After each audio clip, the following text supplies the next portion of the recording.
Tonight, former President Donald Trump and Vice President Kamala Harris will face off for the first and perhaps only debate this election cycle. Currently, polls do have Trump ahead of Harris with less than 2 months before the election. Former Secretary of Housing and Urban Development, Dr. Ben Carson, served under the Trump administration and joins us now to discuss the big night. Good morning to you, sir. Thanks for joining us here. Good morning. Glad to be with you. Thanks. You know, you hear many political leaders say this is the most important election of their lifetime. Tell us what's at stake here, sir. Well, it's much different than most debates in the past because no one really knows who Kamala Harris is and what her policies are. And also, this election is not so much about Democrats and Republicans as it is about people who believe in America, believe in our founding principles, and people who think we're the wrong country and that they need to fundamentally change it. So you have people like Kamala Harris who are radical leftists, you know, who believe in things like price controls. Of course, she won't admit to that.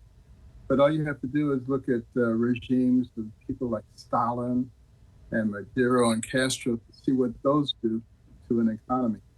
And go ahead. I was going to say, you've been on the debate stage before as someone who's also run for president. Tell us about that experience and what we can expect tonight. What will you be keeping a close eye on, and how important is this debate?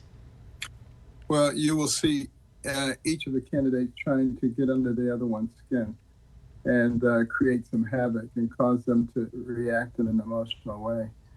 But what we really should be looking for are indications of what a person actually believes, because we're choosing the leader of the free world, and it's important to know what they mean.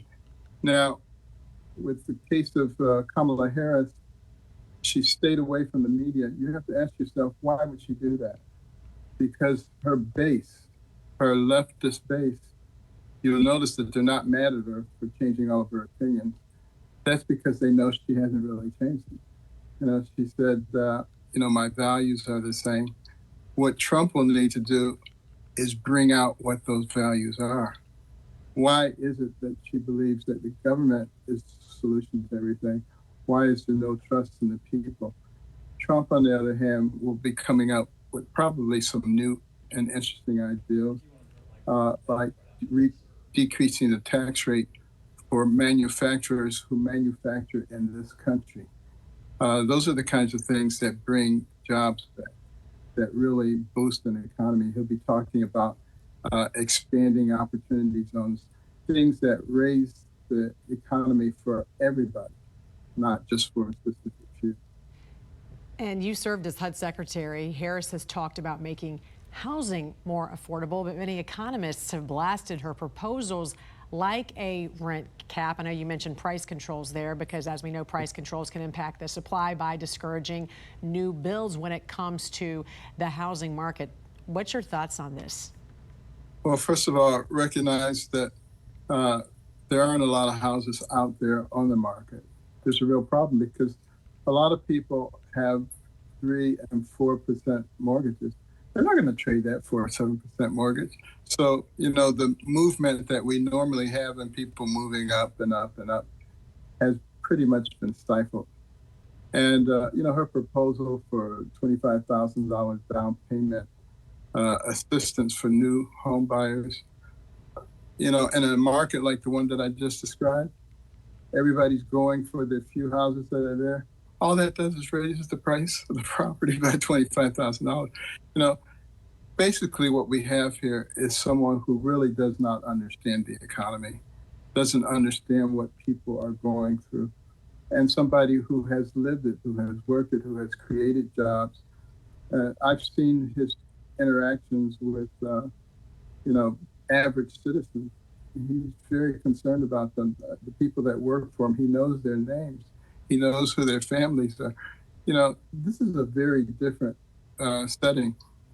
And our founders, when they put our country together, they studied all the governments that had ever existed. And they discovered that all governments move in the same direction. They grow, they infiltrate, and they dominate. They wanted to give us one that was different. And that's why they worked so hard on our Constitution.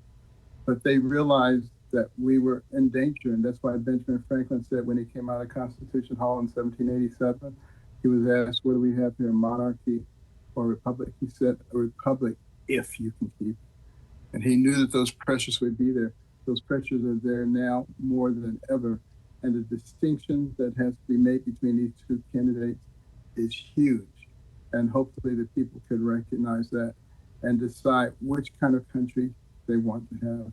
This debate will go a long way in helping to define that. We look forward to seeing it tonight, and we're so thankful you could join us this morning. Former Secretary of Housing and Urban Development, Dr. Ben Carson. God bless. Thanks for joining us this morning.